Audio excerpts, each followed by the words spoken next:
Bagagem de mão, a partir de maio, quem embarcar com mala acima de 10 quilos vai ser cobrado por despacho na porta do avião. 100 dias de Ibanez, o governador disse que pretende pagar a terceira parcela do reajuste dos servidores, mas não sabe quando. 100 dias também de Bolsonaro, o presidente volta a se reunir com partidos um dia depois da tumultuada leitura do relatório da reforma da Previdência na CCJ. Olá, eu sou Rodrigo Orengo e começa agora o Band Cidade, primeira edição.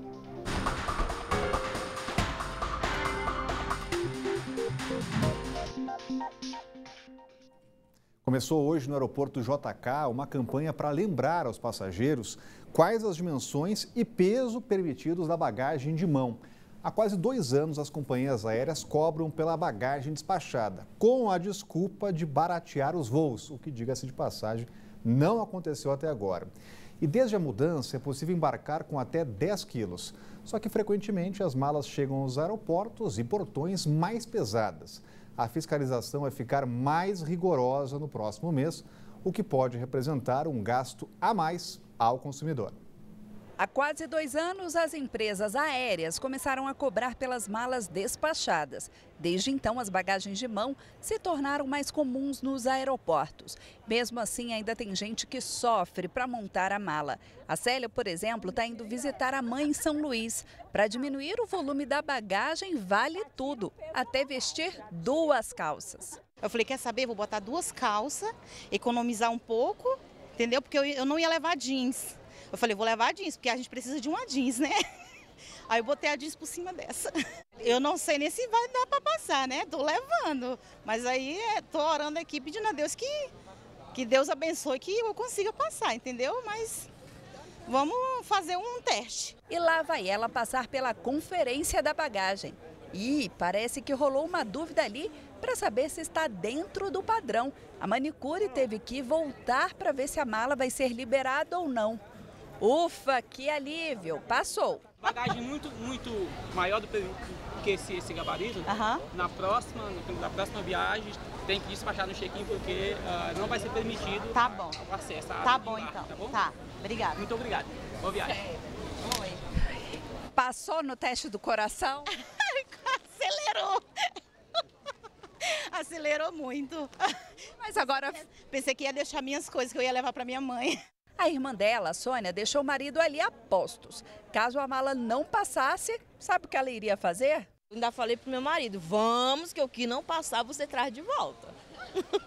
E pelo jeito os passageiros ainda não se adequaram à exigência do tamanho da mala na hora de separar o que levar para a viagem. E a partir de maio a cobrança vai ficar mais rigorosa. Se a bagagem estiver fora do padrão, ela vai ser despachada e cobrada. E essa especialista em defesa do consumidor avisa, só cabe ao passageiro cumprir a regra. O consumidor tem que estar atento, porque se ele for fiscalizado e a bagagem ultrapassar as medidas exigidas pela companhia aérea, essa bagagem vai ser despachada e ele vai ter que pagar. Às vezes chega até R$120 cada mala. Mas ela questiona se não é hora de revisar a resolução, já que a promessa era reduzir o preço da passagem ao cobrar pelo despacho da bagagem. Diminuição que não foi sentida por quem usa o transporte aéreo do país. As passagens iriam diminuir porque o consumidor estaria pagando pela bagagem. E isso não ocorreu. Não existe nenhuma demonstração de que as passagens diminuíram nesses 2 anos. E essa é a grande pergunta. A gente vai conversar com o Cláudio Humberto sobre este assunto. Muito boa tarde, Cláudio. Boa tarde. Como ficou aquela promessa lá de reduzir os preços da passagem? Era mentira, né? Como a gente advertiu tantas vezes, né? Tanto na Rádio Band News FM quanto aqui no Band Cidade. O fato é que esses malas da Agência de Aviação Civil impuseram isso à nossa população. Você viu a situação ali que é engraçada ou seria engraçada, não fosse trágica, de uma senhora que veste roupa sobre roupa para não pesar na bagagem de mão e com isso não ter que pagar a esses sujeitos das empresas aéreas. É o que dá a gente ter agências reguladoras como a ANAC tomada de pessoas que defendem apenas os interesses das empresas aéreas. As empresas aéreas foi que impuseram a cobrança de mala. E aí, os seus aliados, seus amigos, seus sei lá o quê, na ANAC, logo providenciaram a resolução. Vivemos num país em que resolução de meia dúzia de sujeitos com interesses bastante suspeitos tem força de lei.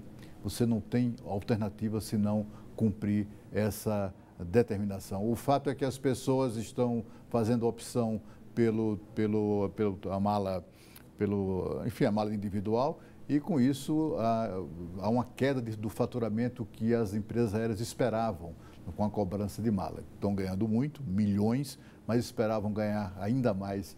E é por isso que, novamente, a ANAC serviu como as empresas aéreas, baixou nova resolução, determinando esse tipo de fiscalização que constrange a clientela. Vivemos no capitalismo das empresas aéreas, no capitalismo que é às avessas, onde o cliente é maltratado.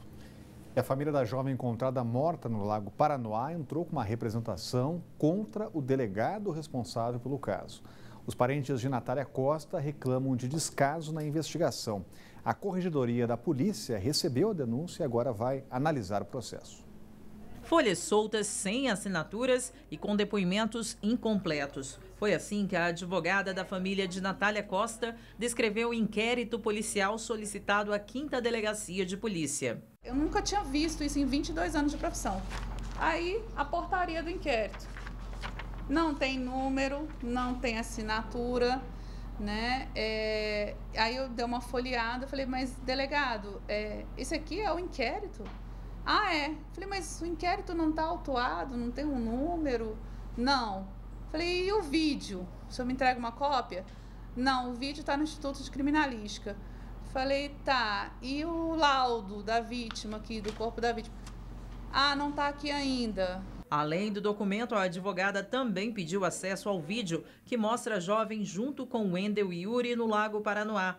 Sem sucesso, ela disse que entrou com uma representação contra o delegado responsável pela investigação do caso.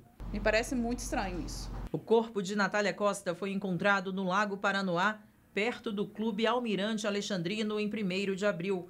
No dia anterior, a jovem estava com um grupo de 10 a 15 pessoas num churrasco. A jovem teria desaparecido por volta das 6 horas da tarde. O principal suspeito é um rapaz, também de 19 anos. O jovem prestou pelo menos 3 depoimentos contraditórios para a polícia e disse não se lembrar de detalhes do que aconteceu porque estava muito alcoolizado. Até o momento, ninguém foi preso. O Senado aprovou nesta terça um projeto de lei que prevê a aplicação imediata de medidas protetivas a vítimas de violência doméstica e familiar. Quem explica melhor para a gente é a Renata Dourado, que já está por aqui. Boa tarde, Renata. Rodrigo, boa tarde para você, para o Cláudio, para todos que estão aí nos acompanhando. Uma medida extremamente importante, porque hoje essa mulher precisa de uma decisão judicial para que ela possa garantir essa medida protetiva. Por exemplo, para que o homem fique longe dela, fique afastado dela. E o que foi aprovado, tanto pelos deputados anteriormente e agora pelos senadores, determina o seguinte: o próprio policial que atender aquela mulher que foi agredida, ou mesmo um delegado de polícia, eles terão a autonomia de determinar essa medida protetiva, portanto, de determinar que esse homem mantenha a distância dessa mulher sem esperar, portanto, uma decisão judicial. A gente sabe que o tempo da justiça muitas vezes é diferente do tempo real, né? A justiça tem o tempo dela. E essas mulheres necessitam dessa decisão imediatamente. Nós já mostramos aqui vários casos de mulheres que estavam aguardando uma medida protetiva, aguardando do Poder Judiciário e chegaram a ser agredidas nesse período de espera ou até mesmo assassinadas. Então, realmente, não há como esperar, né? Tem que ser urgente e emergencial. Então, essa medida, esse texto foi aprovado pelo Congresso Nacional, segue agora para a sanção do presidente Bolsonaro. Então, a gente está falando de um assunto muito sério, de um debate que tem que envolver toda a sociedade, porque imagine você, Rodrigo, que a cada hora, aqui no Brasil, 500 mulheres são agredidas. A cada hora, 500 mulheres são agredidas. E a gente está falando de agressão física, sem contar a agressão verbal, a agressão psicológica, a agressão patrimonial, simplesmente a agressão física. E, em média, todos os dias, 12 mulheres são assassinadas no nosso país. Então, realmente é um debate que tem que passar no âmbito político, no âmbito ali do Poder Judiciário, né, dos próprios agentes públicos que são envolvidos também, mas, acima de tudo, um debate que tem que passar pela própria sociedade. Rodrigo. Obrigado, Renata. Continua acompanhando a pauta lá do Congresso e, olha, seguir um balanço dos 100 dias dos governos Ibanez e Bolsonaro. E o Band Cidade volta daqui a pouco.